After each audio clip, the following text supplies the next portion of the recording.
ابتدائی دور ہے، بالکل بچہ ابھی ہے، کھیل بس لائف، اس کے سوا اسے کوئی زندگی سے سروکار ہی نہیں، زندگی کے تلخ حقائق ابھی اسے معلوم نہیں۔ بھوک لگی تو رو پڑے، ماں نے دودھ پلانا ہے، کھلانا ہے، ان سے تو کچھ نہیں کرنا اس نے، وہ لائب ہے، کھیل۔ لیکن تھوڑا سا آگے چلتے ہیں، ٹین ایجر سٹیج میں جب داخل ہوتا ہے آدمی تو اب وہ نرا کھیل، معصومانہ کھیل نہیں رہتا، اس میں تلذذ، سینشول گریٹیفیکیشن کا عنصر شامل ہو جاتا ہے۔ اب اس کے کہا لہو، اعلموا انما الحیات الدنیا لعب و لہو۔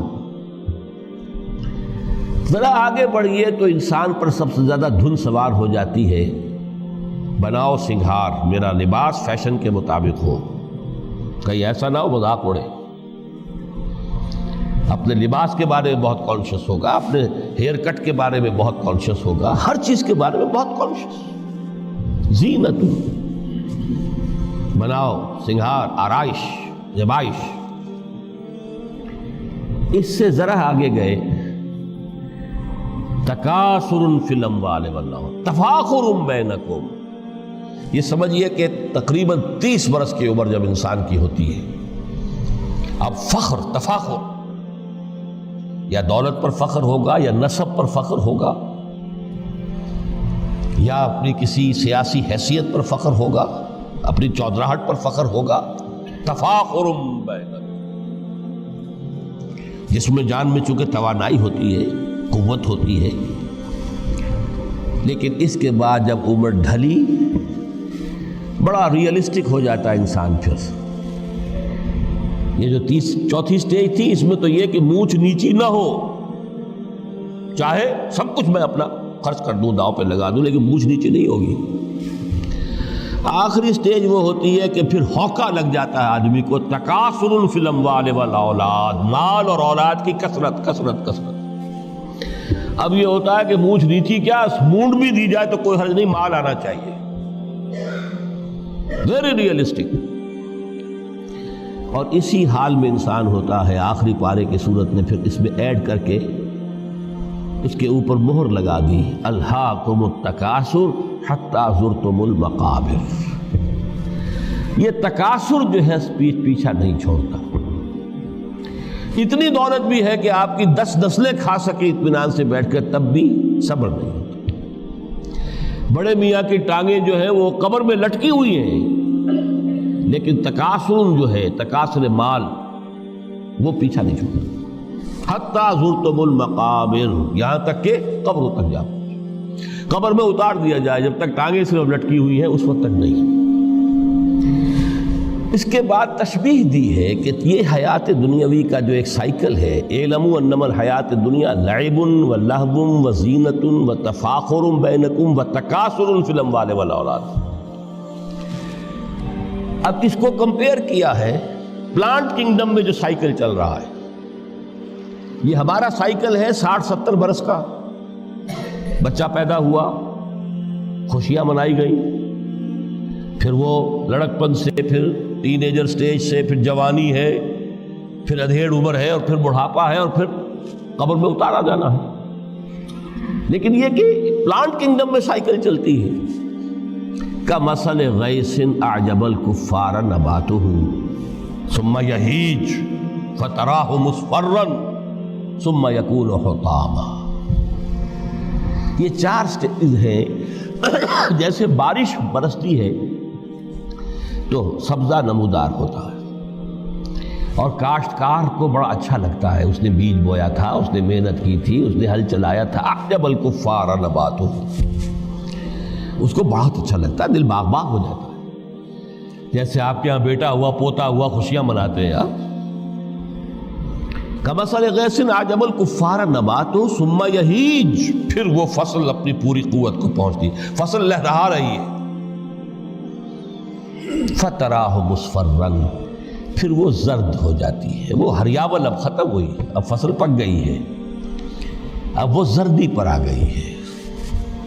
ثم یکون حطاما، پھر وقت آتا ہے اگر وہ خضرو گھاس ہے تو پھر وہ چورا چورا ہو کر پھر وہ مٹی میں مل جاتی ہے، اور اگر فصل ہے تو کھیتی کٹ گئی، اس کے بعد کیا رہ گیا وہاں؟ وہ چورا ہی رہ جاتا ہے باقی۔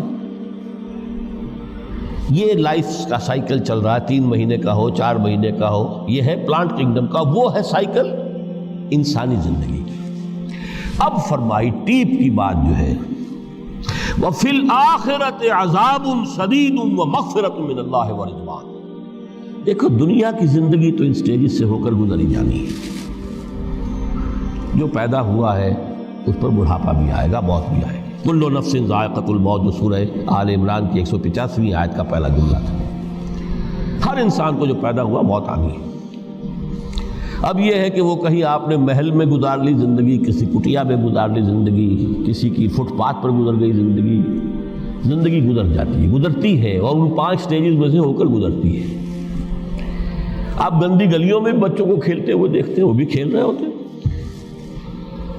نالیوں کے پانی کے اندر کھیل رہے ہوتے ہیں، ان کا بھی کھیل ہے، گندے جوہڑ میں کھیل رہے ہوتے ہیں۔ وہ تو ہے زندگی کی وہ سٹیج جو ہے کھیل کی ہے۔ کسی کے پاس بڑے قیمتی کھلونے ہیں، ان سے کھیل رہا ہے، کوئی اس طرح گلی ڈنڈا کھیل رہا ہے یا کچھ اور کھیل رہا ہے، لیکن وہ 5 سٹیجز تو آئیں گی۔ اعلموا انما الحیات الدنیا لعب ولہو وزینۃ وتفاخر بینکم وتکاثر فی الاموال والاولاد کمثل غیث اعجب الکفار نباتہ ثم یہیج فتراہ مصفرا ثم یکون حطاما وفی الآخرۃ عذاب شدید ومغفرۃ من اللہ ورضوان۔ آخرت میں جا کر یہ بائیفرکیشن ہو جانی ہے، یا تو شدید عذاب اور یا اللہ کی مغفرت اور رضا۔ Now the choice is yours، اما شاکرا و اما کفورا، فیصلہ تم خود کر لو۔ وما الحیات الدنیا الا متاع الغرور، یہاں بھی آخری الفاظ وہ ہے کہ دنیا کی زندگی دھوکے کے سوا کچھ نہیں۔ کیوں؟ اگر تو دنیا کی زندگی میں گم ہو گئے، جیسے کہ اقبال نے کہا ہے کہ کافر کی یہ پہچان کے آفاق میں گم ہے، اور مومن کی یہ پہچان کے گم اس میں ہے آفاق۔ دنیا میں رہو، طالب دنیا نہ بنو، طالب عقبہ، طالب آخرہ۔ دنیا میں رہو، برتو، استعمال کرو، تمہارے لیے پیدا کیا گیا، بھائی برتو، متاع ہے، برتنے کی شے ہے۔ ہاں حلال اور حرام کی پابندیاں سامنے رکھو، باقی برتو۔ مطلوب یہ نہ ہو، مقصود یہ نہ ہو، مطلوب آخرہ ہو۔ انما الدنیا خلقت لکم وانتم خلقتم للآخرہ۔ منزل وہ رہے، مستحضر رہے، سامنے رہے کہ میں تو اجنبی ہوں، یہاں یہ میرا وطن نہیں ہے۔ الدنیا سجن المومن و جنت الکافر۔ جیسے کسی پرندے کو کسی پنجرے میں بند کر دیا گیا ہو، اس طرح ہمیں اس دنیا میں بھیج دیا گیا، اللہ کی مرضی ہے، اس نے بھیجا ہے۔ جب تک وہ چاہتا ہم رہیں گے یہاں، لیکن ہمارا دل یہاں نہیں لگے گا۔ بازار سے گزرا ہوں، خریدار نہیں ہوں، طالب دنیا نہ، تب تو یہ کوئی دھوکے کا سودا نہیں، وطن نہیں، بالکل نہیں۔